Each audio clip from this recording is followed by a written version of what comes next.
मेरी वॉइस तो क्लियर है ना? एक बार बता देना आप। एक बार कंफर्म कर दो, मेरी वॉइस तो क्लियर है। ओके। देखिए, आज का जो सेशन है हमारा बहुत ज़्यादा इंपॉर्टेंट है, क्योंकि आज हमारा हम सीखेंगे typography, alignment and hierarchy. Graphic designing के प्रिंसिपल से आखिर के तीन प्रिंसिपल्स। ओके, हमने पहला समझ लिया कलर साइकोलॉजी, लेकिन अभी हमारा टाइपोग्राफी जो बहुत ज़्यादा इंपॉर्टेंट है। वैसे चारों ही जो प्रिंसिपल्स होते हैं वो बहुत ज़्यादा इंपॉर्टेंट होते हैं बिफोर डिजाइनिंग। ओके, तो आज हम टाइपोग्राफी पढ़ेंगे एंड अलाइनमेंट एंड हायरार्की, हम तीनों टॉपिक्स को आज कवर कर देंगे। ओके, चलिए मैं आपको स्क्रीन शेयर करता हूँ, देन मैं आपको लेके चलता हूँ अपने कैनवा पर।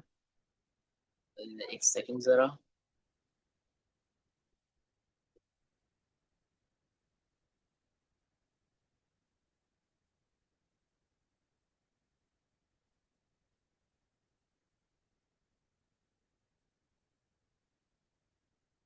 ये here we go।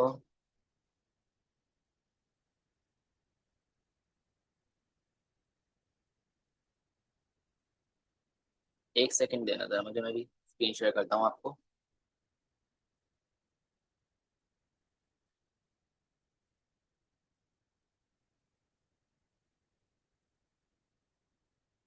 ओके, चलिए मुझे बताइए, मेरी स्क्रीन विजिबल है? जल्दी बताइए, स्क्रीन विजिबल है मेरी?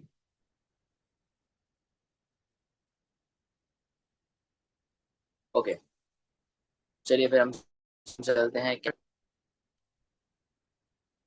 हमने कलर साइकोलॉजी पूरा डन कर लिया था, एंड आज हम पढ़ेंगे टाइपोग्राफी के बारे में, जो ग्राफिक डिजाइनिंग के प्रिंसिपल में से सेकंड प्रिंसिपल है। ओके, चलिए मैं आपको लेके चलता हूँ। ये पीपीटी में। So, principal number two, typography.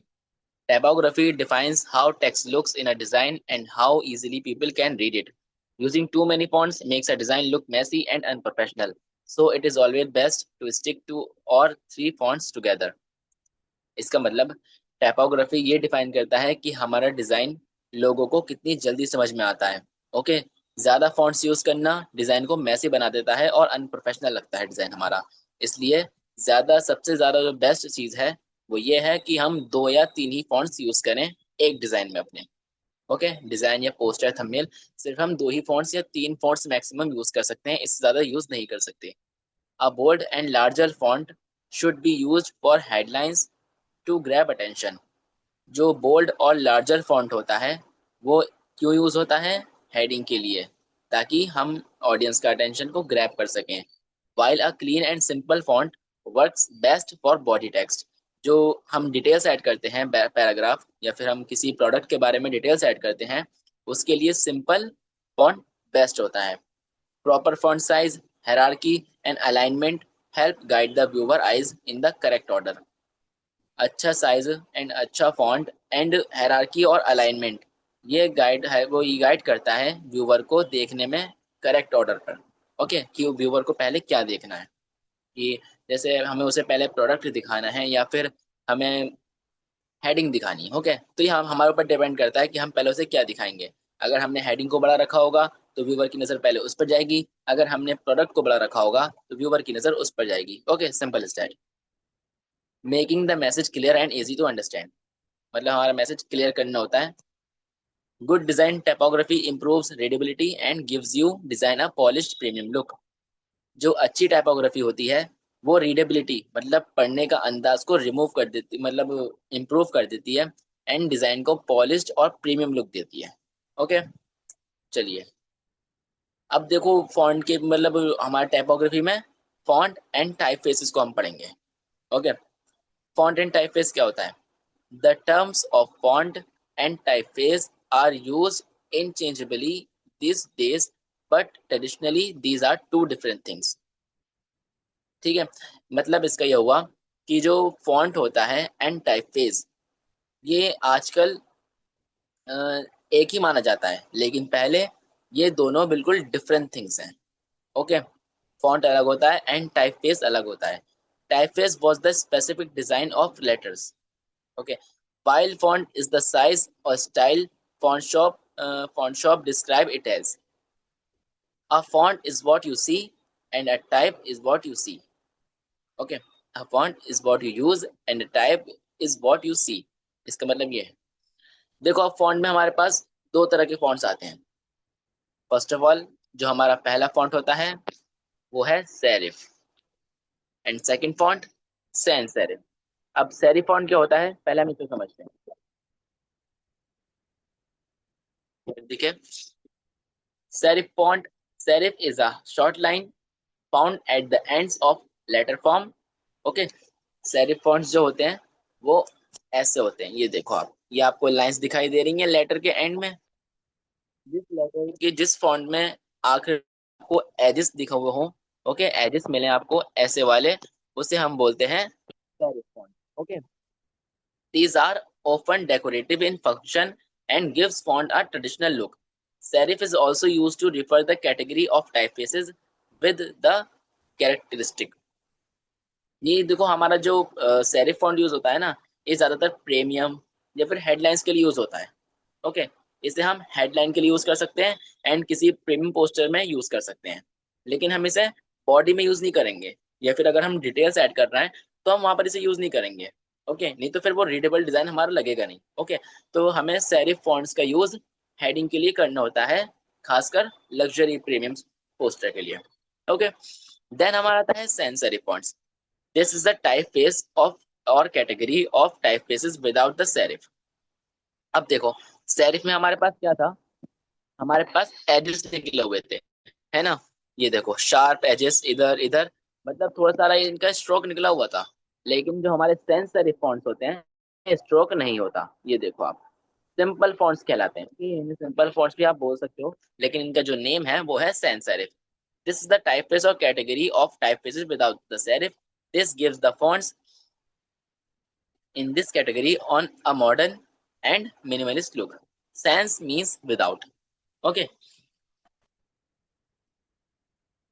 चलिए, जैसे कि मैंने आपको बताया, सेरिफ फॉन्ट्स जिनके एजेस निकले हुए होते हैं एंड सैंस सेरिफ फॉन्ट्स जिनके एजेस नहीं होते, वो विदाउट एजेस होते हैं. ओके, तो ये फॉन्ट एंड टाइप फेसेस हमें पता चल गया कि हम फॉन्ट कौन से होते हैं एंड टाइप फेस कौन से होते हैं.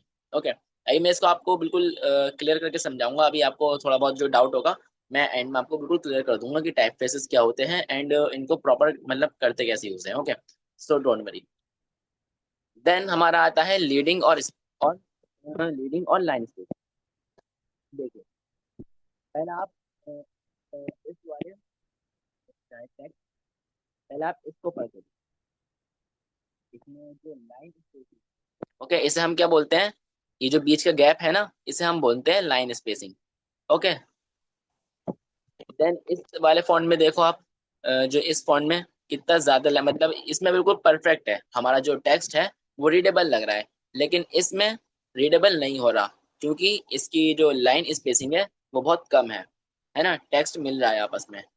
तो हमें इस बात का बहुत ध्यान रखना होता है, खासकर टाइपोग्राफी में. अगर हमें एक टाइपोग्राफी वाला पोस्टर बना रहे हैं, या टाइपोग्राफी छोड़ो, अगर आप किसी मेन्यू का पोस्टर बना रहे हो तो उसमें लाइन स्पेसिंग का बहुत बड़ा रूल होता है. अगर आप उसे छोटा कर दोगे या फिर उसकी लाइन स्पेसिंग कम कर दोगे तो वो रीडेबल नहीं होगा, वो ऐसा लगेगा जिससे हम हमारा जो पोस्टर होगा वो अच्छा नहीं लगेगा. ओके, हमें रीडेबल मैसेज बनाना होता है देखने वाले के लिए.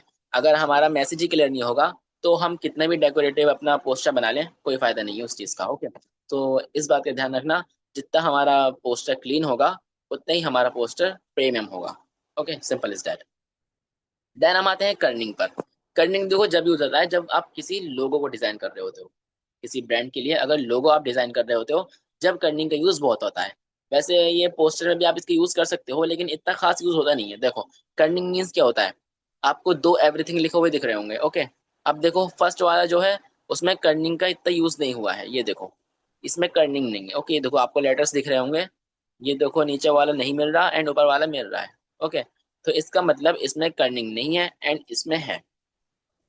ओके, तो हमें इस चीज का भी ध्यान रखना होता है, लेकिन जब हम इसका ध्यान रखते हैं जब हमें लोगो डिजाइन करना होता है. अदरवाइज ये इतना मतलब इतनी परेशानी क्रिएट नहीं करता. लेकिन अगर आपको चाहो तो आप इसके बारे में मतलब कर सकते हो. अच्छी चीज है वैसे कर्निंग भी अगर आप करो तो खासकर लोगो डिजाइन में इसका बहुत ध्यान रखना होता है, अदरवाइज पोस्टर डिजाइन में इसकी इतनी जरूरत नहीं पड़ती। ओके, देन हम आते हैं लेटर स्पेसिंग और ट्रैकिंग पर। अब देखो, हमने जो पीछे पढ़ा वो क्या था, ये था लाइन स्पेसिंग। ओके, अब हम पढ़ते हैं लेटर स्पेसिंग और ट्रैकिंग। फर्स्ट ऑफ ऑल आप ऊपर वाला जो फर्स्ट वाला एवरीथिंग है उसे पढ़ो। इसकी लेटर स्पेसिंग देखो कितनी ज्यादा है ना। एंड नीचे वाला जो लिखा है एवरीथिंग, इसकी लेटर स्पेसिंग कम है। अब देखो, ऊपर वाला भी बिल्कुल ठीक है, नीचे वाला भी ठीक है, गलत कुछ नहीं है इसमें से। आप सोच रहे होगे कि ये गलत होगा, गलत ये नहीं है, इन दोनों का अलग अलग काम है। ओके, मैं इसको आगे आपको एग्जांपल दूंगा। देखो, लेटर स्पेसिंग आप किसी पोस्टर में ज्यादा कर सकते हो एंड किसी पोस्टर में कम कर सकते हो अकॉर्डिंग टू द पोस्टर। आपका जैसा डिजाइन होगा आप वैसे ही उस पर लेटर स्पेसिंग को अप्लाई करोगे। ओके, अब यहाँ पर देखो एवरीथिंग ऐसा नहीं कि यहाँ पे थोड़ा ज्यादा कर दिया है तो गलत हो गया, ऐसा नहीं है। इसका मतलब ये लेटर स्पेसिंग ज्यादा है एंड नीचे वाले की लेटर स्पेसिंग कम है। आपके जैसा डिजाइन होगा उसके अकॉर्डिंग आप लेटर स्पेसिंग को रख सकते हो। ओके, सो अब हम आके आते हैं। अब देखो, जैसे हमने पढ़ा था कि tips for using colours, okay, ऐसे ही यहाँ पर हमने कुछ टिप्स दे दिए हैं, टिप्स फॉर यूजिंग टाइपोग्राफी। चलिए, हम यहाँ से शुरुआत करते हैं पहले, अ, यहाँ से। ओके, पॉपिंस बोल्ड में फर्स्ट ऑफ ऑल आता है हमारे पास पॉपिंस बोल्ड। पॉपिंस को अभी हम साइड में रखते हैं, आप पहले बोल्ड को समझो। बोल्ड टेक्स्ट हम कब यूज करते हैं? बोल्ड टेक्स्ट हम जब यूज करते हैं जब हमें कोई चीज ज्यादा शो करनी होती है। ओके, किसी टेक्स्ट को अगर हम बोल्ड करके दिखाएंगे ना, तो वो टेक्स्ट हमारा ज्यादा हाईलाइट होगा। और जिसे हमें हाईलाइट रखना होता है वो क्या होता है, हेडलाइन। ओके, जो हमारी हेडिंग होती है हम उसे बोल्ड फॉन्ट से लिखते हैं। अब चाहे वो पॉपिंस फॉन्ट हो या फिर कोई और सा फॉन्ट हो, अगर वो फॉन्ट बोल्ड होगा तो वो हमारा हेडिंग के लिए यूज होगा। सिंपल। देन हमारा आता है पॉपिंस मीडियम। पॉपिंस मीडियम हम जब यूज करते हैं जब हमें हेडिंग के नीचे सब हेडिंग का यूज करना होता है। ओके, हमारा पॉपिंस बोल्ड यूज होता है हेडिंग के लिए। जरूरी नहीं कि आप पॉपिंस बोल्ड पॉपिंस यूज करो। पॉपिंस एक फॉन्ट का नाम है एंड बोल्ड टाइप फेस का नाम है। ओके, मैं आपको अभी आगे समझाऊंगा।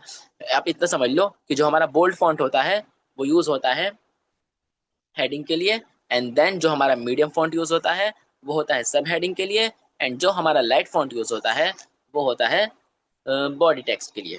ओके, इस बात को आप समझ लो।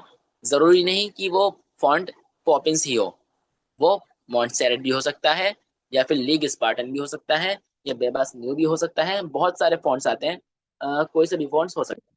जो मैटर करती है वो चीज मैटर करती है बोल्ड, मीडियम या फिर लाइट। ओके, ये चीज मैटर करती है आपकी। चलिए, हम इसे समझ गए। अब हम आते हैं इन चीजों पर। ओके, तो थोड़ा सा कर देता हूँ। देखिए, limit the number of type faces used. अब देखो, हमने फॉन्ट समझ लिया कि हमें सिर्फ 2 या 3 ही फॉन्ट्स यूज करने हैं, लेकिन टाइप फेसेस का क्या? पहले मैं आपको समझा देता हूँ कि टाइप फेसेस होते क्या है, ताकि आपको मुश्किल ना हो। ओके, अब मैं चलता हूँ इधर थोड़ा, देन यहाँ से मैं आपको करके दिखाता हूँ कि टाइप फेसेस होते क्या है। चलिए जी, आप फर्स्ट ऑफ ऑल मैंने एक टेक्स्ट पिक कर लिया, पहले से मैं अनग्रुप करता हूँ। ओके, मैंने टेक्स्ट को सेलेक्ट कर लिया। अब यहाँ से मैं फॉन्ट वाले ऑप्शन में जाऊंगा, देन यहाँ से ड्रॉप डाउन के आइकन पे क्लिक करूंगा, थोड़ा स्क्रॉल करेंगे एंड जो फॉन्ट इसमें यूज हुआ है वो यहाँ पर आ जाएगा। ओके, थोड़ा अभी थोड़ा वेट करते हैं, आ जाएगा। वैसे इसमें पॉपिंग किया है, देखो आप, आ गया। पॉपिंग हमने यूज किया है, लेकिन देखो आपके यहाँ पे ऑप्शन बन रहा होगा, ड्रॉप डाउन आइकन बोलते हैं इसे। जैसे ही आप इस पर क्लिक करोगे ना, आप इसकी फॉन्ट फैमिली में चले जाओगे, जिसे हम टाइप फेसेस बोलते हैं। हम पढ़ के आए थे ना टाइप फेसेस, ये टाइप फेसेस हैं पॉपिंस के। ओके, इन्हें हम टाइप फेसेस बोलते हैं सबको। रुको मैं आपको दोबारा लेके आता हूँ, ये देखो, इन्हें हम बोलते हैं टाइप फेसेस। जैसे thin, extra light, light, regular, medium, semi bold, bold, extra bold, and then हमारा ब्लैक। ओके, तो ये हमारे टाइप फेसेस कहलाते हैं। और जो हमारा फॉन्ट है वो फॉन्ट यूज हुआ है हमारा पॉपिंस, एंड टाइप फेस हमारा यूज हुआ है बोल्ड। ओके, ये इतना क्लियर हुआ आपको? अब देखो, हमारा जो टाइप फेस है वो इस टाइम बोल्ड है, यानी मैंने इसको बोल्ड करा है। अब मैं चाहूँ तो इसका टाइप फेस सेमी बोल्ड कर सकता हूँ, चेंज हो गया। चाहूँ तो इसका मैं फॉन्ट लाइट कर सकता हूँ, या फिर एक्स्ट्रा लाइट कर सकता हूँ, या फिर थिन कर सकता हूँ। ओके, तो ये होते हैं हमारे टाइप फेसेस। अब देखो, हम ये समझ गए कि टाइप फेसेस होते क्या है, लेकिन हमारा जो मेन मोटिव है इसका मतलब, मैं आपको भी लेके चलता हूँ पीपीटी पर।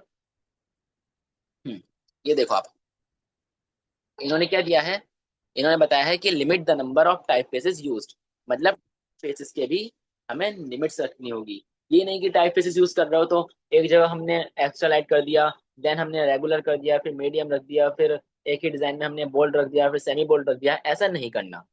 ओके, अगर हम तीन ही फॉन्ट्स यूज करने हैं तो फिर हमें सिर्फ तीन ही टाइप फेसेस यूज करने होंगे। ओके, अगर हम तीन फॉन्ट्स की जगह हमें तीन टाइप फेसेस यूज करने होंगे। ऐसे नहीं कि तीन फॉन्ट्स भी यूज कर दिए एंड तीन टाइप फेसेस भी यूज कर दिए, ऐसा नहीं करना हमें। हमें या तो तीन फॉन्ट्स यूज करने हैं या फिर तीन टाइप फेसेस यूज करने हैं। ओके, रुकिए जरा मैं आपके पास आता हूँ एक बार। इसे मैं ठीक कर लेता हूँ। ओके, मैं आपके पास आता हूँ।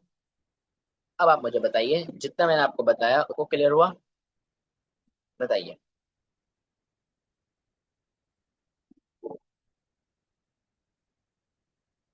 बताइए, जितना मैंने आपको बताया भी अकॉर्डिंग टू टाइपोग्राफी, उतना आपको पता चल गया? जल्दी बताइए।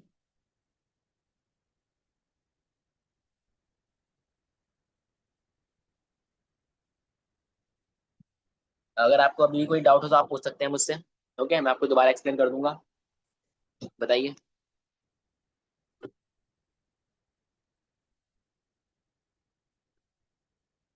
Okay, I will explain next. मैं आपको दोबारा समझाता हूँ। ये कर्निंग का कोई इशू नहीं है। ओके, कर्निंग जब यूज होता है जब आप कोई लोगो डिजाइन कर रहे होते हो। ओके, अभी हम देखो, अभी हम क्या डिजाइन कर सकते हैं? अभी आप सिर्फ अ, या तो आप देखो वो डिजाइन कर सकते हो पोस्टर या फिर थंबनेल आप डिजाइन कर सकते हो। लेकिन जब मैं आपको एडवांस में बताऊंगा ना कि लोगो कैसे डिजाइन करते हैं, अभी हमारी क्लास चलेंगी। Okay, so don't worry. अभी हमें लोगो डिजाइन की भी क्लास आएगी एंड हमारी एप्स की भी क्लास आएगी। एंड अभी आप फिक्र ना करो, अभी हमारी क्लास बहुत आगे। ओके, अभी आपको बहुत सिखाना चीज बाकी रह गई है। अभी मैं आपको ग्राफिक डिजाइनिंग के प्रिंसिपल बता रहा हूँ ताकि आप कॉन्सेप्ट समझ जाओ। फिर अगर एक बार आप कॉन्सेप्ट समझ गए फिर आपके लिए डिजाइन बनाना बहुत ईजी हो जाएगा। Okay, so don't worry. Corning का मैं आपको दोबारा बता देता हूँ। देखो, कर्निंग में देखो क्या होता है। ये आपको जो लेटर्स दिख रहा है ना, पहले मैं इसे थोड़ा जूम कर लेता हूँ। ये देखो आप ऊपर वाले एवरीथिंग को देखो। ओके, अब देखो यहाँ पर वाई और टी के बीच में बिल्कुल भी स्पेस नहीं है। ओके, अभी आपको ये नॉर्मल लग रहा होगा। देखो यहाँ पर भी स्पेस नहीं है, लग तो ये नॉर्मल रहा है। लेकिन इसमें एक मेजर मिस्टेक है। अगर हम लोगो डिजाइन कर रहे होते हैं तो ये हमें ऐसी गलतियां नहीं करनी होती। ओके, हमें प्रॉपर स्पेसिंग रखनी होती है ताकि कोई हमारा जो लेटर है वो एक दूसरे से टच नहीं होना चाहिए। ओके, तो ये हमें बहुत ज्यादा ध्यान रखना पड़ता है जब हम लोगो डिजाइन कर रहे होते हैं। लेकिन आप पोस्टर डिजाइन कर रहे हो या फिर कोई थंबनेल डिजाइन कर रहे हो तो इतना ये उसमें इम्पोर्टेंट नहीं होता। ओके, चलिए। अब आप मुझे आपको है इसके अलावा?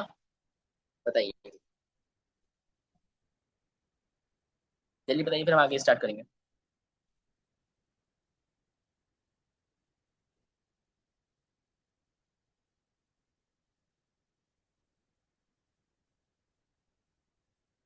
ओके, चलिए हम आपको आगे आगे लेके चलते हैं। ओके, टर्निंग हम समझ गए। अब हम मैं आपको लेके चलता हूँ। देखिए, मैंने आपको बता दिया कि कितने हमें टाइप फेसेस यूज करने होते हैं, या फिर हम तीन टाइप फेसेस यूज कर सकते हैं। ओके, चलिए। अब आता है use the same font family. ये भी देखो बहुत इंपॉर्टेंट है। अगर आप टाइप फेसेस यूज कर रहे हो तो using the same font family create harmony और विजुअल कोहेरेंस। आप अगर मैं आपको बता दूं, अगर आप पॉपिंस समझ लेते हैं ना, पॉपिंस का हम एक एग्जांपल लेते हैं। अगर मैं पॉपिंस बोल्ड यूज कर रहा हूँ हेडिंग के लिए, तो मैं अब पॉपिंस का रेगुलर यूज करूंगा, मतलब पॉपिंस पॉपिंस जो रेगुलर टाइप फेस है उसका मैं वो यूज करूंगा सब हेडिंग के लिए। ओके, और बाकी डिटेल्स के लिए मैं पॉपिंस का light font type face use करूंगा। ओके, मतलब हमें एक ही फॉन्ट फैमिली को यूज करना है, सेम होना चाहिए हमारा वे। अगर हम ऐसा करना चाहें कि हेडिंग अलग फॉन्ट का रख लिया है ना, एंड देन हमने वो अलग रख लिया, तो हमें ऐसा नहीं करना। हमें एक से मतलब अकॉर्डिंग टू ऑर्डर में रखना है। Okay, fonts can set the mood. Match the typeface with your content. Soft, rounded font give a light and friendly feel.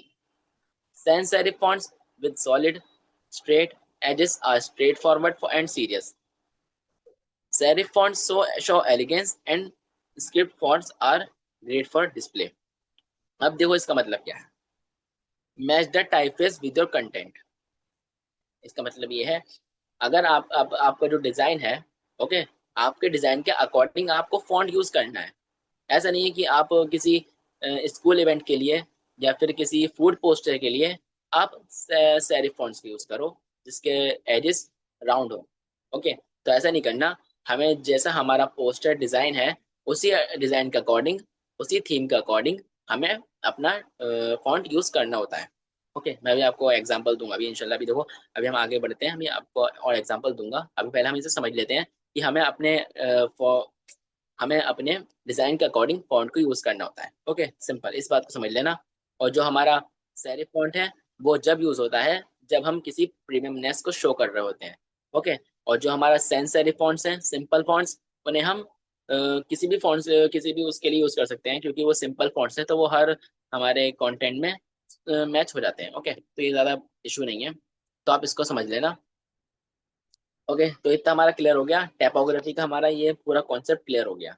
Okay, then हम आते हैं हम अलाइनमेंट पर, the third principal of graphic design. Alignment is the arrange of text, images, and elements in a straight and organized manner. It creates a visual connection between every part of the design, so nothing looks randomly placed. When elements line up properly, the design feels structured and easy to follow. देखो, alignment क्या होता है? Alignment एक arrangement है। Okay, alignment हमें मदद करता है पढ़ने के लिए, या फिर यूं कह लो, एक जो हमारा जैसे टेक्स्ट एंड ऑर्गेनाइज्ड वो होता है, एक चीज को मैनर के साथ रखने के लिए या फिर एक चीज को स्ट्रक्चर्ड वे में रखने के लिए हमारा अलाइनमेंट बहुत इंपॉर्टेंट होता है, ताकि हमें पता चल सके कि मतलब वो ऐसा नहीं हो कि हमारा जैसे एक इमेज इधर रखी है, या फिर हमारा टेक्स्ट उधर रखा है, या फिर ऑर्डर नाउ बटन इधर रखा है, या फिर हमारी डिटेल्स इधर रखी हैं, या फिर नंबर इधर रखा है। ऐसा नहीं होना चाहिए। हमारा जो टेक्स्ट है अगर सेंटर अलाइन है तो उसे सेंटर अलाइन ही हमें रखना है। अगर हमारा टेक्स्ट लेफ्ट अलाइन है तो मुझे लेफ्ट अलाइन ही टेक्स्ट को रखना होगा। जैसे मैंने आपको पिछली बार एग्जांपल दी थी बर्गर पोस्टर की, तो बर्गर पोस्टर में जो हमारा टेक्स्ट था वो सब हमारा लेफ्ट अलाइन था, है ना। इसे बोलते हैं अलाइनमेंट। जो हमारा जितना भी हमने बर्गर पोस्टर में टेक्स्ट रखा था उसे हमने लेफ्ट अलाइन करके रखा था। दैट्स वाई वो जो पोस्टर था हमारा सिंपल एंड प्रोफेशनल लग रहा था। ओके, तो इस बात का आपको ध्यान रखना होता है। अगर आप पोस्टर या डिजाइन या कुछ भी बना रहे होते हो तो आपको अलाइनमेंट का भी बहुत ज्यादा ध्यान रखना होगा। अब अलाइनमेंट कितने टाइप्स के होते हैं? अलाइनमेंट चार टाइप्स के होते हैं। फर्स्ट, लेफ्ट अलाइन, जो हमने अपने बर्गर पोस्टर में यूज किया था। देन सेंटर अलाइन, जो हमने काउ मिल्क वाले पोस्टर में यूज किया था। राइट अलाइन अभी हमने यूज नहीं किया है लेकिन ये भी एक अलाइनमेंट है। देन हमारा जस्टिफाइड, ये भी एक अलाइनमेंट का वो है।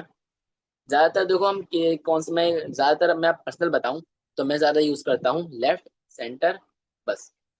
इन दोनों को ज्यादातर मैं मोस्टली नहीं यूज करता हूँ।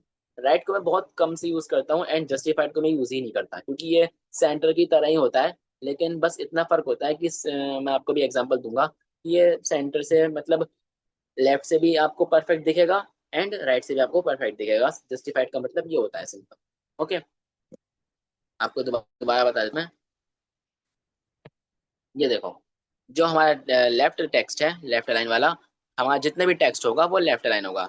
सेंटर जो है हमारा, वो सारा टेक्स्ट हमारा सेंटर में होगा। Then right align, right align हमारा राइट में होगा। देन जस्टिफाइड, वो इधर भी हमारा बराबर होगा एंड इधर भी हमारा बराबर होगा। Okay, simple. मैं आपको भी एग्जांपल दूंगा तो आप ज्यादा जल्दी समझ जाओगे। अब हम आते हैं व्हाई इट मैटर्स, मतलब अलाइनमेंट मैटर्स क्यों करती है। Proper alignment helps people read and understand the message quickly. जो प्रॉपर या जो सही अलाइनमेंट होती है ना, वो लोगों को मदद करती है हमारे डिजाइन को समझने के लिए, या जो हम मैसेज देना चाह रहे हैं उसे समझने के लिए। Okay, it removes confusion, reduces clutter and guides the viewer's eye in the correct order।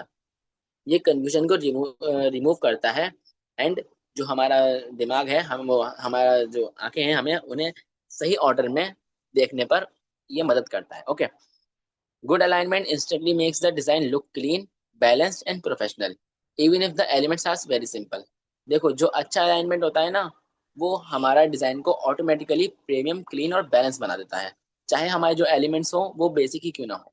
Okay, तो अलाइनमेंट बहुत ज्यादा मैटर करता है। इतनी ज्यादा एलिमेंट्स हमारे मैटर नहीं करते, लेकिन हमारा अलाइनमेंट वो बहुत ज्यादा मैटर करता है। ओके, तो इस बात का आप ध्यान रखें। अब यहाँ पे हम पहले एक एग्जांपल आपको दिखा देता हूँ। आपको यहाँ दो पोस्टर दिख रहे होंगे। फर्स्ट वाला पोस्टर, इसमें बिल्कुल प्रॉपर अलाइनमेंट है। ओके, ये देखो आप, ये बिल्कुल स्ट्रक्चर्ड वे में है।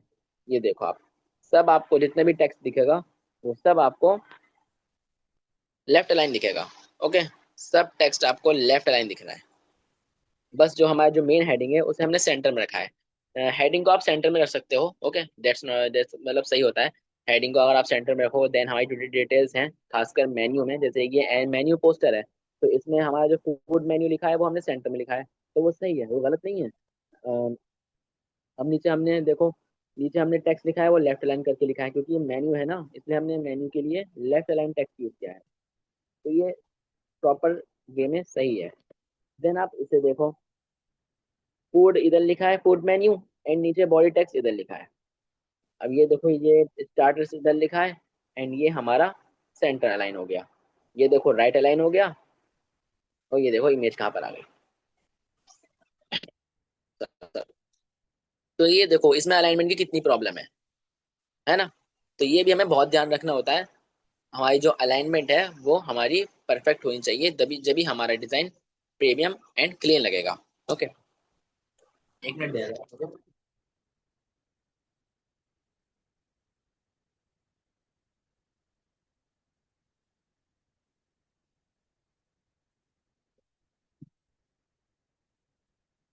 ओके, तो हम अलाइनमेंट समझ गए।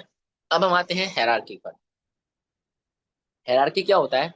Hierarchy is the way we arrange text and elements in a design according to their importance. It shows the viewer that to look at first, then second, then next. Using different font sizes, weights, colors, or placements helps create a clear priority order in a design. Hierarchy का मतलब देखो simple way में ये होता है। मैं देखो आपको यही भी एग्जांपल दे देता हूँ। जब आपने ये मेरा पीपीटी देखा, ओके, ये पूरा जो मैंने बनाया है ये पूरा पीपीटी है। ओके, जब आपने मेरा पीपीटी देखा तो आपकी नजर पहले कहाँ गई? बताइए। जो आपकी नजर पहले गई होगी वो हमारी गई होगी हायरार्की पर। क्यों? क्योंकि हमने इस टेक्स्ट को बड़ा रखा, हमें इसे दिखाना था पहले, तो इसलिए मैंने इस टेक्स्ट को बड़ा रखा। दैट्स मेरी हायरार्की यहाँ से इस पर गई। इसे हायरार्की बोलते हैं क्योंकि मेरा फोकस इस वाले टेक्स्ट पर गया। हायरार्की जो हमारा टेक्स्ट लिखा हुआ है, मेरा इस फोकस इस पे गया क्योंकि मैंने इसको बड़ा रखा हुआ था। देन मेरा फोकस गया प्रिंसिपल पर। ओके, क्योंकि ये इससे छोटा था। ओके, दैट्स वाई इसके बाद मेरा फोकस गया प्रिंसिपल पर, एंड प्रिंसिपल के बाद मेरा फोकस गया जो मैंने यहाँ पर इसका डिस्क्रिप्शन लिखा हुआ है उस पर मेरा फोकस गया। ये सब हमारी हायरार्की कहलाती है। ओके, क्लियर हुआ? ये मैं आपको दोबारा आपके पास आता हूँ। अब मुझे बताओ कि जो मैं बताया वो क्लियर हुआ आपको? बताइए जी। हायरार्की से रिलेटेड जो मैंने आपको बताया, एंड अलाइनमेंट से रिलेटेड, एंड टाइपोग्राफी से, वो सब आपको क्लियर हुआ? जल्दी बताइए।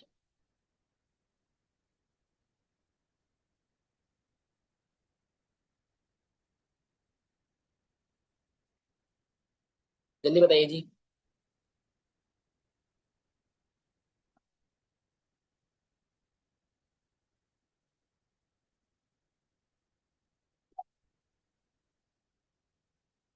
ओके, हायरार्की वैसे आपको ऐसे मतलब समझ में भी नहीं आएगी। मुझे आपको एग्जांपल देना होगा क्योंकि हायरार्की थोड़ा मुश्किल होता है। मतलब इतना मुश्किल नहीं है, लेकिन एक बार आपको एग्जांपल दूंगा ना तो आप बिल्कुल समझ जाओगे। मैं अपनी स्क्रीन शेयर करता हूँ आपको अभी। अब देखो, आपको ऐसा एग्जांपल दूंगा आप तुरंत समझ जाओगे। हम पिछले जब हमने बर्गर पोस्टर बनाया था, मैं आपको उसकी एग्जांपल दूंगा। पहले हायरार्की को पूरा ही पढ़ लेते हैं। चलिए जी, हायरार्की हमने समझने क्या होता है। अब why it matters, without hierarchy all information looks equal and the viewer gate confused. अगर हमारे डिजाइन में हायरार्की नहीं होगी तो हमारी जो सारी इंफॉर्मेशन होगी वो इक्वल लगेगी, और जो देखने वाला बंदा होगा वो कंफ्यूज हो जाएगा। when the headlines is bold and bigger, जब हमारी हेडलाइन बड़ी होती है एंड जो सपोर्टिंग टेक्स्ट है वो उससे छोटा होता है, तो हमारी जो आईज हैं वो नेचुरली फॉलो करती हैं द राइट मैसेज को। समझे आप? देखो, अगर मैंने टेक्स्ट, जैसे आप इधर ऐसे ही समझते हैं, हमारा ये टेक्स्ट लिखा हुआ है, ये मेरी हेडिंग है, तो मैंने इसे बड़ा किया है ना। और जो मेरी यहाँ पे डिटेल्स हैं बाकी, मैंने उन्हें छोटा किया हुआ है। तो मेरी नजर पहले कहाँ गई? मेरी नजर गई पहले वाई इट मैटर्स, जो मैंने टेक्स्ट लिखा है वो मेरी नजर गई इस पर, देन मेरी इस पर गई। ओके, पहले किस पर गई? मेरी इस पर गई, फिर बाद में जो हमारी नजर गई इस पर। ऐसा क्यों? बिकॉज हायरार्की, मैंने ऐसा करा, मैंने इसे टेक्स्ट को बड़ा रखा, एंड जो मेरा ये वाला टेक्स्ट था, हेड डिटेल्स का, इसे मैंने छोटा रखा, ताकि मेरी नजर पहले उस पर जाए, वाई इट मैटर्स पर, देन जो हमने डिटेल्स लिखी हैं उस पर जाए। इसे बोलते हैं हायरार्की। ओके, अगर हमारे हायरार्की हमारे डिजाइन में नहीं होगी, तो जो हमारी सारी इंफॉर्मेशन होगी वो इक्वल लगेगी। अब देखो मैं एग्जांपल देता हूँ, पहले हम रिकैप कर लेते हैं हमने क्या क्या समझ लिया। ओके, जो जो जितना भी हमने अभी तक पढ़ लिया है उसे हम एक बार रिकैप कर लेते हैं, ताकि आपको और ज्यादा उसे क्लैरिटी मिल जाए। फर्स्ट ऑफ ऑल हमने समझा कलर साइकोलॉजी को, कि हमें कलर कैसे यूज करना है, कौन सा कलर कहाँ पे यूज करना है, एंड किस कलर को कब यूज करना है। ओके, ये हमने समझा। देन हमने समझा font pairing and typography. Font pairing वही जो मैंने आपको बताया कि फॉन्ट एंड टाइप फेसेस, वही हमारी फॉन्ट पेयरिंग कहलाती है। टाइपोग्राफी मैंने आपको ऑलरेडी बता दिया।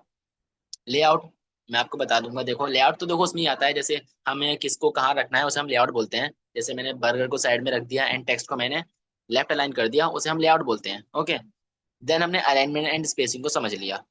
अब हेरारकी को हमने लगभग समझ लिया है। अब आपके जो डाउट्स हैं उसे मैं एक एग्जांपल के थ्रू बिल्कुल सॉर्ट कर दूंगा। ओके, तो हमारा ये डिजाइन खत्म होता है। अ, चलिए मैं आपको एक एग्जांपल देता हूँ, उससे हमारा जो डाउट होगा वो बिल्कुल क्लियर हो जाएगा।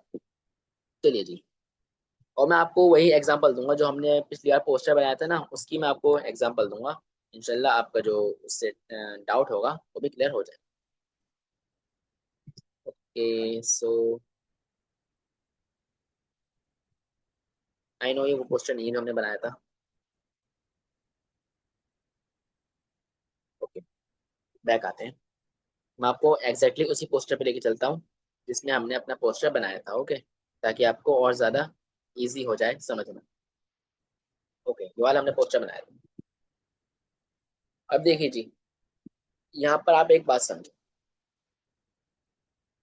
फर्स्ट ऑफ ऑल हम सारे जो टॉपिक्स हमने पढ़े हैं ना, हम उसे क्लियर कर लेते हैं।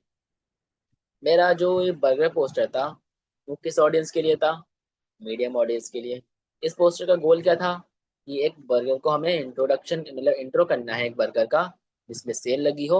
ओके, और ये मतलब सस्पेंस क्रिएट करता हो। ओके, मतलब ऐसा हमारा गोल था कि हमें एक बर्गर को इंट्रोड्यूस करना है, एंड उस पर 50 मतलब सेल भी लगी हो कि इतना परसेंट इसके अंदर ऑफ है। ओके, ये हमारा गोल था। देन हमने इसे कलर पैलेट चेंज किया, है ना, चूज किया, मतलब हमने कलर पैलेट इसका क्या होगा। ओके, देन हमने यहाँ पर टेक्स्ट को ऐड किया। टेक्स्ट हमने यहाँ पर ऐड किया, जो हमारा सेकंड प्रिंसिपल था टाइपोग्राफी का, हमने वो टेक्स्ट इस यहाँ पर ऐड किया। देन यहाँ पे हमने सारे जो टेक्स्ट थे हमारे, हमने उसे रखा लेफ्ट अलाइन। यानी हमने यहाँ पर जो हमारा थर्ड प्रिंसिपल था अलाइनमेंट, हमने वहां पर इसे यूज किया। Then the fourth principle of graphic design hierarchy, उसे हमने कहाँ यूज किया? ये देखो आप, उसे हमने यहाँ यूज किया। मतलब बर्गर की इमेज को मैंने बड़ा रखा, क्योंकि मुझे सबसे पहले बर्गर को देखना था। ओके, मतलब मुझे बर्गर को दिखवाना था। फिर मैंने उससे छोटा अपनी हेडिंग को रखा, क्योंकि बर्गर के बाद मुझे बर्गर टेक्स्ट को देखना था। देन उससे छोटा मुझे इसको रखना था, ताकि जो मेरी नज़र है वो टेक्स्ट के बाद डायरेक्ट इस ऑफर पर जाए। फिर उससे छोटा मैंने चीज़ी को रखा। फिर देन बाकी डिटेल्स को मैंने ऐसे ही रख दिया। क्यों? क्योंकि जो हायरार्की थी वो मुझे मेंटेन रखनी थी। हायरार्की का मतलब यही होता है कि व्यूवर को गाइड करना कि उसे पहले देखना क्या है। ओके, जैसे मुझे पहले बर्गर देखना था, then heading, then text, then ये, फिर ये सब हमारा मैसेज मुझे ये दिखवाना था। That's called hierarchy. ओके, अब मैं आपके पास आता हूँ। आप बताइए, जो मैंने आपको हायरार्की से रिलेटेड बताया वो आपके समझ आया, या फिर आप आपको और कोई डाउट है आप बताइए। अगर कोई भी डाउट हो तो मैं और क्लियर कर दूंगा, आप बता दीजिए मुझे। बताइए जी। ओके, और क्लियर? ठीक है। अब देखिए हमने ग्राफिक डिजाइनिंग के लगभग सभी हमने बात जान ली है कि हमें क्या करना होता है ग्राफिक डिजाइनिंग के लिए एंड क्या चीज हमें चूज करनी होती है। लेकिन हमने एक कॉन्सेप्ट समझ लिया, हमने ये भी समझ लिया कि हमें डिजाइन बनाना कैसे है, लेकिन आइडियाज कहाँ से आएंगे? ये जो क्वेश्चन है ना, आइडियाज कहाँ से आते हैं, ये मुझसे मेरे लोगों ने मतलब मेरे स्टूडेंट्स ने, फॉलोवर्स ने मुझसे डीएम में पूछा है कई बार, ये आइडियाज नहीं आते, आइडियाज नहीं आते। देखो आपको एक ट्रुथ बताऊंगा, आइडियाज कहाँ से आते हैं। देखो आइडियाज कोई क्रिएटिव या फिर कोई ऐसी चीज नहीं है जो आपके अंदर पहले से होती है। क्रिएटिव आइडियाज पहले से नहीं होते, वो लाने पड़ते हैं। कैसे? आपको टेम्पलेट्स को रोज एडिट करना होगा, ये रोज मैंडेटरी है, ठीक है, जो मैं आपको बता रहा हूँ ये आपके रोज का टास्क है अब। ओके, अब से आपको क्या करना होगा, रोज ग्रुप में एक टेम्पलेट को एडिट करना होगा एंड उसे एडिट करके मुझे सेंड करना है। ओके, पर्सनल करो या फिर आप ग्रुप के अंदर करो, जैसे भी आप करो, लेकिन आपको सेंड करना है जरूर। आप अच्छे ग्राफिक डिजाइनर जब भी बन सकते हो जब आप टेम्पलेट्स को एडिट करना एंड उसे रिक्रिएट करना सीख जाओगे। एंड आपको टेम्पलेट एडिट करना रिक्रिएट करना पहले से आता है, तो आप उसे बेहतर रिक्रिएट करो, मतलब अपने वे में करो, क्योंकि आपने ग्राफिक डिजाइनिंग के प्रिंसिपल्स को समझ लिया है। लेकिन आप उसे रिक्रिएट करो कि आप उसे कैसे बेहतर बना सकते हो। अगर कोई डिजाइन आपको लगता है कि ये सही नहीं है, ये टेक्स्ट यहाँ पर नहीं होना चाहिए था, या फिर इसका कलर ये नहीं होना चाहिए, तो आप उसे अपने हिसाब से एडजस्ट करो। ओके, चेंजेस करो उसके अंदर, जब भी आपके अंदर क्रिएटिविटी स्टार्ट होगी। ओके, ऐसे क्रिएटिविटी अनलॉक होती है। अगर आप टेम्पलेट यूज नहीं करोगे या फिर आप डिजाइन नहीं बनाओगे तो आपके अंदर टेम्पलेट मतलब आपके अंदर क्रिएटिविटी नहीं आएगी। तो ये this is mandatory of using templates. Okay, simple is that, आपको इस बात का ध्यान रखना है। अगर आपको डिजाइन बनाना है तो रोज एक टेम्पलेट को रिक्रिएट करना होगा। और रिक्रिएट का मतलब ये नहीं कि जो लिखा है उसी कॉपी पेस्ट करना है, नहीं। रिक्रिएट का मतलब ये है कि जो उस पोस्टर में लिखा हुआ है उस पोस्टर को खुद से बनाना।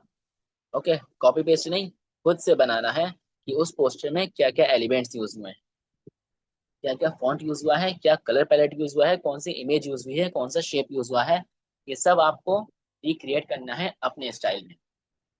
ओके, अब देखो सबका, सब ग्राफिक डिजाइनर का अपने एक स्टाइल होता है। ओके, सबका अलग एक स्टाइल होता है, तो वो स्टाइल आपको फाइंड आउट करना है कि आपका स्टाइल क्या है, आप किस चीज में अच्छे हो। ओके, चलिए मैं आपको बातें बहुत बता दी, अब हम आते हैं अपने प्रैक्टिकल पर। फिर मैं आपको एंड में इंशाल्लाह टास्क दूंगा, फिर आप उसे क्लियर करना। मैं आपको स्क्रीन शेयर करता हूँ। ओके सो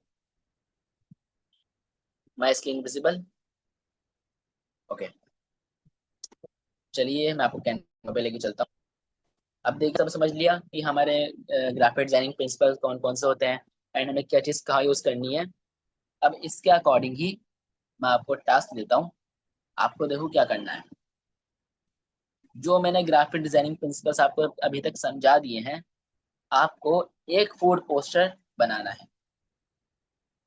लेकिन ट्विस्ट ये है कि आपको ना ही वो टेम्पलेट कॉपी करना है, ओके, टेम्पलेट से देख के नहीं बनाना है, अपनी क्रिएटिविटी से बनाना है। ओके, आपको देखो, मैं चाहता था आपको ऐसे ही दे देता कि आपको टेम्पलेट उठा लो या फिर ऐसा कर लो, लेकिन नहीं, मुझे आपको हार्ड वर्क करवाना है। अगर आप ऐसे चाह करोगे तो ये बहुत इजी हो जाएगा। देखो मैंने भी पहले ऐसे ही करा था कि पहले मैं टेम्पलेट एडिट करता था और फिर डिजाइन बनाता था, लेकिन मैंने जब से ऐसा करना छोड़ दिया तो मेरे अंदर खुद ही क्रिएटिविटी आने लगी। मतलब ऐसे नहीं कि मैं अभी अच्छे क्रिएटिव डिजाइन बना लेता हूँ, लेकिन हाँ, मैं ऐसे तो कर लेता हूँ कि अगर मेरे पास कोई टेम्पलेट नहीं होगा तो मैं अल्हम्दुलिल्लाह खुद डिजाइन बना लूंगा। ओके, इतनी क्रिएटिविटी तो आती है अब तक, लेकिन मुझे इसके अंदर भी और इम्प्रूवमेंट्स करनी होंगी, वो बात की बात है। लेकिन मैं आपको जो टास्क दे रहा हूँ वो आपको ये करना होगा, कोई सा भी फूड पोस्टर, वो कोई सा भी हो सकता है, pizza, burger and French fries, या फिर आप किसी फूड मेन्यू बना रहे हो, या फिर किसी प्रोडक्ट के लिए बना रहे हो, ओके, या फिर किसी हेडफोन के लिए, कोई सा भी वो पोस्टर हो सकता है। फूड पोस्टर हो, या फिर किसी ज्वेलरी का पोस्टर हो, या फिर किसी हेडफोन, या फिर इलेक्ट्रॉनिक, या फिर किसी का विजिटिंग कार्ड, कुछ भी हो सकता है। ओके, वो तो आपको क्या करना है, एक पोस्टर बनाना है। ओके, उसमें आपको, आप चाहो उसको सेंटर अलाइन रख सकते हो टेक्स्ट को, या फिर लेफ्ट अलाइन रख सकते हो, या फिर राइट अलाइन रख सकते हो, या फिर जस्टिफाइड रख सकते हो, ये जो मैंने आपको टेक्स्ट बताए हैं अलाइनमेंट के, आप उनमें से कुछ भी रख सकते हो, लेकिन उसमें सारे जो ग्राफिक डिजाइनिंग के प्रिंसिपल्स हैं वो यूज होने चाहिए। जो हमारा कलर साइकोलॉजी था वो हमारा यूज होना चाहिए। देन जो मैंने आपको बताया था टाइपोग्राफी वो यूज होना चाहिए। देन जो मैंने आपको अलाइनमेंट बताया था वो भी यूज होना चाहिए। एंड हायरार्की भी उसमें प्रॉपरली मेंटेन होनी चाहिए। ओके। और ये टास्क आसान नहीं है, आपको लग रहा होगा मैं बना लूंगा, ये बहुत मुश्किल टास्क है। जब जब जहाँ तक मैंने अब तक देख चुका हूँ, कोई भी बिगिनर इतनी जल्दी टास्क यूज नहीं कर पाता, मतलब इतनी जल्दी पोस्टर्स नहीं बना पाता। लेकिन अगर आपने, क्योंकि मैंने आपको देखा है, आप जब ने आपने बहुत पोस्टर मुझे सेंड किए थे, जैसे आपने अरीजा जी ने सेंड किया था, एंड एक और थे फातिमा जी ने मुझे सेंड किया था पोस्टर। तो उनके पोस्टर लिटरली बहुत अच्छे थे। सेम ही कह रहा हूँ, बहुत अच्छा आपने पोस्टर बनाए थे एज अ बिगिनर, क्योंकि जितनों को मैंने अब तक देखा है ना, उनके पोस्टर इतने अच्छे हो नहीं पाते। लेकिन आपने माशाल्लाह से बहुत ही बढ़िया स्टार्टिंग की थी। ओके, तो इसलिए मैं आपको ऐसा टास्क दे रहा हूँ, ये टास्क बहुत हार्ड है, लेकिन आपको ऐसा ही करना है। कोई सा भी आप पोस्टर यूज कर, कोई से भी आप पोस्टर बना सकते हो, लेकिन उसमें आपको चारों ग्राफिक डिजाइन के प्रिंसिपल्स यूज करने हैं, एंड देन उसे अपने स्टाइल में रिप्रेजेंट करना है। और डरना नहीं है कि मेरा डिजाइन अगर बुरा होगा तो मुझे क्या होगा, ऐसा कुछ नहीं होगा। ओके, अगर डिजाइन में कुछ मिस्टेक्स होंगी तो मैं उन्हें क्लियर करूंगा, फिर आप उन मिस्टेक्स को सही कर लेना। Okay, that's the task. And then हम आते हैं, देखो आज की क्लास थोड़ी, मैं मेरे ख्याल से थोड़ी छोटी छोटी हो गई, मतलब ज्यादा मैं आपको बता नहीं पाया। लेकिन हमारा ग्राफिक डिजाइनिंग प्रिंसिपल्स का ये पूरा कंप्लीट हो चुका है। एंड देन जो हमारी नेक्स्ट क्लास होगी, मैं आपको बताऊंगा ब्रांडिंग एसेंशियल्स के बारे में, एक ब्रांड के लिए क्या क्या करना होता है। ओके, देन हमारी जो नेक्स्ट क्लास होगी वो ब्रांडिंग एसेंशियल्स के बारे में होगी। ओके, और उसमें ब्रांडिंग एसेंशियल्स में मैं आपको समझा दूंगा कि कैसे लोगो डिजाइन करते हैं, एंड कैसे हम ब्रांड के लिए पोस्टर डिजाइन करते हैं। एंड हम उसके अंदर मैं आपको एप्स का भी कवर कर दूंगा कि एप्स का क्या क्या यूज है। जैसे यहाँ पर लिखा है ना इधर एप्स, ये देखो इधर एप्स लिखा हुआ है, तो इनका क्या यूज है मैं आपको ये भी इंशाल्लाह अगले जो हमारा सेशन होगा उसमें बता दूंगा। मैं आपको अभी इसलिए नहीं बता रहा क्योंकि आपने अभी टाइपोग्राफी, अलाइनमेंट एंड हायरार्की समझ लिया है, तो आप इतनी जल्दी से कंज्यूम नहीं कर पाओगे। पहले आप इसको ही समझो, एंड जो मैंने टास्क दिया है उसे आप कंप्लीट करो, देन हम आगे बढ़ते हैं।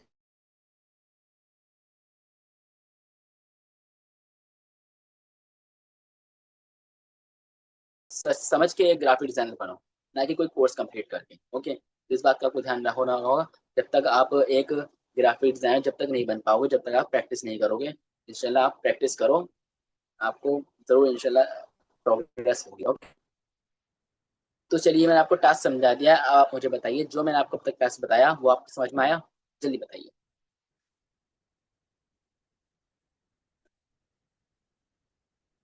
यस, माइन शकील जी, ब्रांड ब्रांड आइडेंटिटी बताऊंगा मैं, डोंट वरी।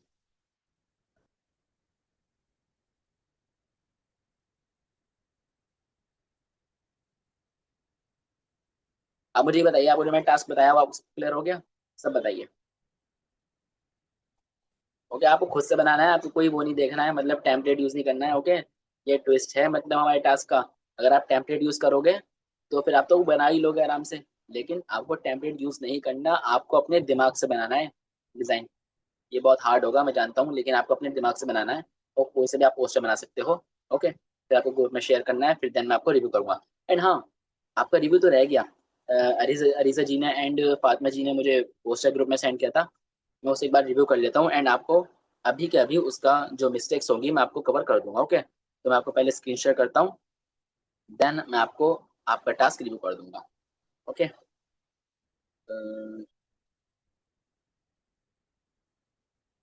ओके, चलिए, माई स्क्रीन इज विजिबल। चलिए मैं आपको लेके चलता हूँ। चलिए कोई बात नहीं, आपको जब भी टाइम मिला करे। ओके, हाँ मुझे पता है आप कंटेंट शूट करती हैं, आई नो। कोई बात नहीं, आपको जब भी टाइम मिला करे आप शेयर कर दिया करिए। लेकिन ये मैंडेटरी है कि आपको रोज टेम्पलेट को एडिट करना होगा। ओके, एक टेम्पलेट को एडिट करा करो, एंड अपना एक पोस्टर यूनिक बनाया करो अलग स्टाइल में। ओके, ये आपको जरूर करना होगा अगर आपको एक अच्छा ग्राफिक डिजाइनर का माइंडसेट रखना होगा। ओके, मैं आपको टूल्स नहीं समझा रहा हूँ, मैं यहाँ आपको ग्राफिक डिजाइनर का माइंडसेट समझा रहा हूँ। ओके, जो मैंने अब तक 2 महीने के अंदर सीख चुका हूँ ना, मुझे वैसे 2 महीने ही हुए हैं अभी ग्राफिक डिजाइनर स्टार्ट करे हुए, लेकिन जो भी मैंने अब तक आपको समझाया समझा है वही मैं आपको समझा रहा हूँ। ओके, जितना आप ऑब्जर्व करोगे उतनी ही आपके अंदर क्रिएटिविटी आएगी। चलिए मैं आपके अप्रूव करता हूँ। ओके, देखिए Aziza ji, first of all the colour palette good, बहुत बढ़िया। एंड जो आपने फॉन्ट्स यूज किए हैं दैट्स आल्सो गुड, बहुत बढ़िया। लेकिन मैंने आपको हायरार्की का नहीं बताया था अब तक, इसलिए आप यहाँ पे हायरार्की की मिस्टेक्स है। वो क्या? ये देखिए आप, आपकी अलाइनमेंट तो परफेक्ट है, ये देखो आप, इसलिए आपने बहुत अच्छा काम किया है यहाँ पे। आपको आपने अलाइनमेंट सब लेफ्ट अलाइन रखी है, लेकिन यहाँ पर देखो हायरार्की की ये मिस्टेक्स है। हायरार्की हमारा देखो कहाँ जा रहा है, हमारा बर्गर के बाद इस पर ऑप्शन जा रहा है, देन हमारा इस पर नजर जा रही है, जो कि ऐसा नहीं होना चाहिए। ओके, आपने देखो कोशिश करी, दैट्स आल्सो गुड, लेकिन इसे टेक्स्ट को छोटा करो। ओके, ये हाईलाइट्स को हमें थोड़ा छोटा रखना है, ताकि हमारी नज़र पहले बर्गर पर जाए। ओके, पहले बर्गर पर जाए, देन जो हमारा टेक्स्ट लिखा हुआ है उस पर, फिर 30% ऑफ पर, देन इन पर, एंड बाकी सब चीज़ों पर। ओके, वैसे आपने ये पोस्टर बहुत बढ़िया बना रहा है, मैं सही में कह रहा हूँ, बहुत अच्छा बनाया आपने पोस्टर। ओके, तो सेकंड थिंग ये हमें किसने फातिमा जी ने करा। ओके, देखिए यहाँ पर, देखिए क्या मिस्टेक्स है आपकी। अ, आपको शेप थोड़ा बड़ा रखना था। ओके, जो आपने पीछे शेप यूज किया है उसे आपने थोड़ा बड़ा करना है। देन बर्गर के नीचे शेडो ऐड करा करो। देखो शेडो ऐड करने से क्या होता है, आपका कोई भी प्रोडक्ट हो, चाहे वो किसी इलेक्ट्रॉनिक्स का हो या फिर किसी ज्वेलरी का हो, कोई भी प्रोडक्ट हो, शेडो ऐड करने से ना उसके अंदर डेप्थ आ जाती है। ओके, तो हमें शेडो ऐड करना जरूरी होता है, चाहे शेडो ऐड करके उसकी ट्रांसपेरेंसी कम कर दो, लेकिन शेडो ऐड जरूर किया करो। ओके, वैसे आपका कलर कॉम्बिनेशन भी अच्छा है, आपने लगभग सेम ही रखा है, बिल्कुल बहुत बढ़िया करा है। लेकिन देखो इसको थोड़ा छोटा करो। ओके, इसको छोटा करो, ताकि हमारा बर्गर से ये टच नहीं हो। ओके, बर्गर हमें अलग रखना है, जो हमारा मेन प्रोडक्ट है वो हमारा टेक्स्ट से टच नहीं होना चाहिए, नहीं तो सब मिला मिला लगेगा, जिससे हमारा फिर ये जो पोस्टर है वो रीडेबल नहीं हो पाएगा। ओके, तो इस बात का आप ध्यान रखना। जो आपने ये जो बर्गर है इसे थोड़ा और साइड में कर देना, लगभग इतना कर देना, ताकि हमारा जो टेक्स्ट है वो रीडेबल लगे एंड बर्गर से जाकर नहीं मिले। ओके, इतना शॉर्ट हुआ। एंड वाओ, बहुत बढ़िया, आपने एक और पोस्टर बनाया। देखिए जी, आई थिंक आपने ये रिक्रिएट किया है या फिर अपने पास से बनाया है, आई डोंट नो, लेकिन कॉन्सेप्ट आपका अच्छा लगा मुझे। आपका टेक्स्ट का कलर भी अच्छा है, एंड आपने टेक्स्ट का फॉन्ट भी अच्छा यूज किया है, एंड आपका कलर कॉम्बिनेशन भी अच्छा है। लेकिन आपने यहाँ पर डिलीशियस बड़ा लिख दिया। इसे यहाँ पर ऐसा कर सकते थे, ऑर्डर नाउ के बटन को आप यहाँ रख दो। ओके, क्या करना है आपको, ऑर्डर नाउ का जो बटन है इधर वाला, इसे यहाँ रख दो, एंड इसका कलर, ऑर्डर नाउ का जो शेप है वाइट कलर का, उसको शेप को ऑरेंज कलर में कर दो, एंड ऑर्डर नाउ को व्हाइट कलर में कर दो। तो आपका जो पोस्टर है वो मैच करेगा ऑर्डर नाउ का बटन से। ओके, एंड डिलीशियस को रिमूव कर दो। ओके, एंड देखो यहाँ पे स्पेसिंग ज्यादा है, इसकी स्पेसिंग को कम करो, इतना ज्यादा स्पेसिंग सही नहीं लगती है। ओके, देन आपने यहाँ पर देखो एलिमेंट्स कितने यूज किए हैं, ये देखो आप, यहाँ पर आपने कुछ ज्यादा ही इसको यूज कर लिया। तो ऐसा ना करो, ऐसे यूज ज्यादा एलिमेंट्स यूज करने से हमारा डिजाइन मैसी हो जाता है, ऐसा हमें नहीं करना होता। ओके, इस बात को आप ज्यादा समझना। एंड जो आपने यहाँ पे लाइंस यूज की है ना, इधर पीछे इधर लाइंस यूज की है, ये देखो आप इधर लाइंस यूज की हैं, इन लाइंस की भी ट्रांसपेरेंसी कम कर देना, ताकि हमारा जो नजर है वो डायरेक्ट बर्गर पर जाए। ओके, तो इसे आप सॉर्ट कर लेना। वैसे आपने बर्गर पोस्टर अच्छा बनाया, बहुत बढ़िया। एंड यहाँ पे आप कॉन्टैक्ट डिटेल्स भी ऐड कर सकते हो, जैसे यहाँ पे ऑर्डर नाउ का बटन आ गया, तो यहाँ पे बाकी कॉन्टैक्ट डिटेल्स आ गई। ओके, तो आप ऐसे भी कर सकते हो, ऐसा आपका पोस्टर और अट्रैक्टिव लगेगा। चलिए जी, हमारा रिव्यू भी कंप्लीट हुआ। ओके, चलिए मैं आपके पास आता हूँ। अब जो जो मैंने आपको मिस्टेक्स बताएंगे आप उन्हें सॉर्ट कर लेना। ओके, ओके जी, चलिए इंशाल्लाह मैं आपको मिलता हूँ अब नेक्स्ट क्लास में, जो होगी फ्राइडे को। ओके, और आप जो मैंने आपको बताया है टास्क, वो आप जल्दी जरूर कंप्लीट कर लेना, एंड मैं आपको इसका पीडीएफ शेयर कर दूंगा। ओके, जितने भी मैंने आपको ग्राफिक डिजाइनिंग के प्रिंसिपल्स बताए ना, इनका मैं पीडीएफ आपको ग्रुप में शेयर कर दूंगा। आप उसे एक बार और चेक कर लेना, जो भी आपको डाउट होगा आप उसे चेक कर लेना, एंड फिर इम्प्लीमेंट करना। ओके, और याद रखना, आप जब भी अच्छे ग्राफिक डिजाइनर बन सकते हो जब आप तवक्कुल करो। ओके, अल्लाह पे तवक्कुल करना ही बहुत ज़रूरी है, इस बात का आप ध्यान रखना। तवक्कुल के साथ डिज़ाइन बनाते रहो, इंशाल्लाह आपको ज़रूर ग्रोथ मिलेगी। ओके, सो हार नहीं मानना, एंड दबा के मेहनत करो। ओके, मैं आपको मिलता हूँ इंशाल्लाह नेक्स्ट क्लास में। तब तक के लिए अस्सलाम वालेकुम एंड अल्लाह हाफिज़।